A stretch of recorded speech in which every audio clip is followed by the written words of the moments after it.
নমস্কাৰ আসাম ষ্টাডি সমূহ দৰ্শকক পুনৰবাৰ স্বাগতম জনাইছো।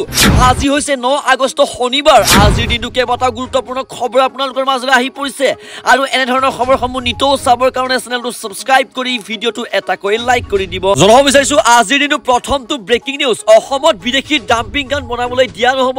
বিজেপি চৰকাৰৰ বিৰুদ্ধে নগাঁও এজেৱাইচিপিৰ বিশাল প্ৰতিবাদী কাৰ্যসূচী বৰ্তমান দেখিবলৈ পোৱা গৈছে।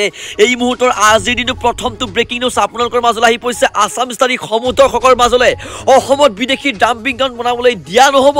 বিজেপি চৰকাৰৰ বিৰুদ্ধে নগাঁৱত এজেৱাইচিপিৰ বিশাল প্ৰতিবাদী কাৰ্যসূচী বৰ্তমান দেখিবলৈ পোৱা গৈছে। অসম কাৰো চৰণীয়া পথৰ হ'ব নোৱাৰে। যিমানেই বাধা দিলেও সাব্যস্ত কৰিব প্ৰতিবাদ বৰ্তমান এজেৱাইচিপিয়ে। বিদেশী ন্যায়াধিকৰণ চলি থকা 6 ধৰ্মাৱলম্বী লোকৰ গোচৰ প্ৰত্যাহাৰৰ বিৰুদ্ধে বৰ্তমান তীব্ৰ প্ৰতিবাদী কাৰ্যসূচী দেখিবলৈ পোৱা গৈছে।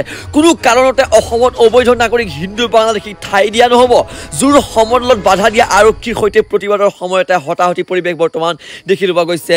বিজেপি চৰকাৰৰ বিৰুদ্ধে বৰ্তমান নগাঁৱত এজেৱাইচিপিৰ বিশাল প্ৰতিবাদী কাৰ্যসূচী দেখিবলৈ পোৱা গৈছে। আজিৰ দিনটো আন এক ব্ৰেকিং নিউজ আপোনালোকৰ মাজলৈ আহি পৰিছে। এইবাৰ ডিব্ৰুগড়ৰ নিশা আচুৰ ভয়ংকৰ প্ৰতিবাদী কাৰ্যসূচী বৰ্তমান দেখিবলৈ পোৱা গৈছে। ওলাই আহিছে হাজাৰ হাজাৰ লোক। উত্তপ্ত পৰিস্থিতি বৰ্তমান দেখিবলৈ পোৱা গৈছে। মুছলমানক বাদ দি শিখ, পাৰ্চী, জৈন, খ্ৰীষ্টান আৰু বৌদ্ধ ধৰ্মাৱলম্বী লোকক নাগৰিকত্ব প্ৰদান কৰিবলৈ ওলোৱা কাৰ্যৰ বৰ্তমান তীব্ৰ বিৰোধিতা কৰিছে আছুৱে। কাৰ অধিনিয়মৰ ভিত্তিত এই চৰকাৰে লোৱা সিদ্ধান্তৰ তীব্ৰ বিৰোধিতা কৰিছে বৰ্তমান আছুৱে। ওলাই আহিছে হাজাৰ হাজাৰ লোক আৰু উত্তপ্ত পৰিস্থিতি বৰ্তমান নিশা দেখিবলৈ পোৱা গৈছে। আজিৰ দিনটো আন এক গুৰুত্বপূৰ্ণ খবৰ। অসমলৈ আহি আছে প্ৰধানমন্ত্ৰী নৰেন্দ্ৰ মোদী আৰু গৃহমন্ত্ৰী অমিত শ্বাহ। দুদিনীয়া অনুষ্ঠানত ৰাজ্যসীয়ে বৃহৎ উপহাৰ প্ৰদান কৰিব নৰেন্দ্ৰ মোদীয়ে। এই মুহূৰ্তৰ আজিৰ দিনটো আন এক গুৰুত্বপূৰ্ণ আসাম ষ্টাডি সমূহ দৰ্শকৰ মাজলৈ আহি পৰিছে। অসমলৈ আহি আছে প্ৰধানমন্ত্ৰী নৰেন্দ্ৰ মোদী আৰু গৃহমন্ত্ৰী অমিত শ্বাহ। দুদিনীয়া অনুষ্ঠানত ৰাজ্যসীয়ে বৃহৎ উপহাৰ প্ৰদান কৰিব নৰেন্দ্ৰ মোদীয়ে। 5টাকৈ বৃহৎ উপহাৰ লাভ কৰিব ৰাজ্যবাসীয়ে। ৰাজ্যবাসীলৈ 5টাকৈ বৃহৎ উপহাৰ প্ৰদান কৰিব ভাৰতৰ প্ৰধানমন্ত্ৰী নৰেন্দ্ৰ মোদীয়ে। 5 ছেপ্টেম্বৰ প্ৰধানমন্ত্ৰী নৰেন্দ্ৰ মোদীয়ে নুমলীগড়লৈ আহিব আৰু দেশৰ প্ৰথমটো বায়' ৰিফাইনেৰী প্ৰধানমন্ত্ৰীয়ে উদ্বোধন কৰিব। দুপৰীয়া মংগলদৈত প্ৰধানমন্ত্ৰীয়ে গুৱাহাটীৰ ৰিং ৰোডৰ আধাৰশিলা স্থাপন কৰিব। আনফালে দৰং মেডিকেল কলেজৰ শিলান্যাস কৰিব ভাৰতৰ প্ৰধানমন্ত্ৰী নৰেন্দ্ৰ মোদীয়ে। নাৰেংগী কুৰুৱা দলঙৰো আধাৰশিলা স্থাপন কৰিব নৰেন্দ্ৰ মোদীয়ে। 5 ছেপ্টেম্বৰ সন্ধিয়া ভূপেন হাজৰিকাৰ জন্ম শতবাৰ্ষিকী অনুষ্ঠানত মুখ্য অতিথি হিচাপে অংশগ্ৰহণ কৰিব ভাৰতৰ প্ৰধানমন্ত্ৰী নৰেন্দ্ৰ মোদীয়ে। আনহাতে গৃহমন্ত্ৰী অমিত শ্বাহে উদ্বোধন কৰিব নৱনিৰ্মিত ৰাজভৱন।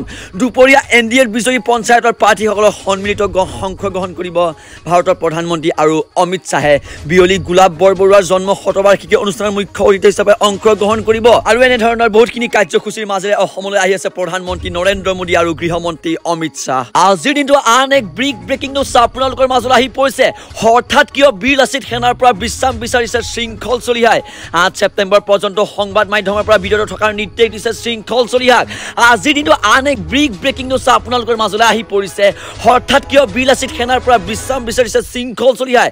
8 ছেপ্টেম্বৰ পৰ্যন্ত সংবাদ মাধ্যমৰ পৰা বিৰত থকাৰ নিৰ্দেশ দিছে শৃংখল চলিহাক। শাৰীৰিকভাৱে অসুস্থ হৈছে বৰ্তমান শৃংখল চলিহা।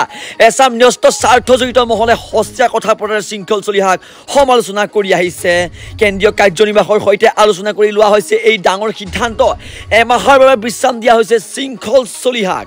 এই মুহূৰ্তৰ আজিৰ দিনটো আন এক ব্ৰেকিং নিউজ আপোনালোকৰ মাজলৈ আহি পৰিছে। 8 ছেপ্টেম্বৰ পৰ্যন্ত সংবাদ মাধ্যমৰ পৰা বিৰত থকাৰ নিৰ্দেশ দিছে শৃংখল চলিহাক। আনফালে এইবাৰ অসমৰ মুখ্যমন্ত্ৰী ডক্টৰ হিমন্ত বিশ্ব শৰ্মাৰ বৃহৎ সমালোচনা আহি পৰিছে। বিধায়ক অখিল গগৈৰ সমালোচনা অসমৰ মুখ্যমন্ত্ৰী ডক্টৰ হিমন্ত বিশ্ব শৰ্মাৰ। অখিল গগৈৰ কোনো কথাই অসমত নচলে।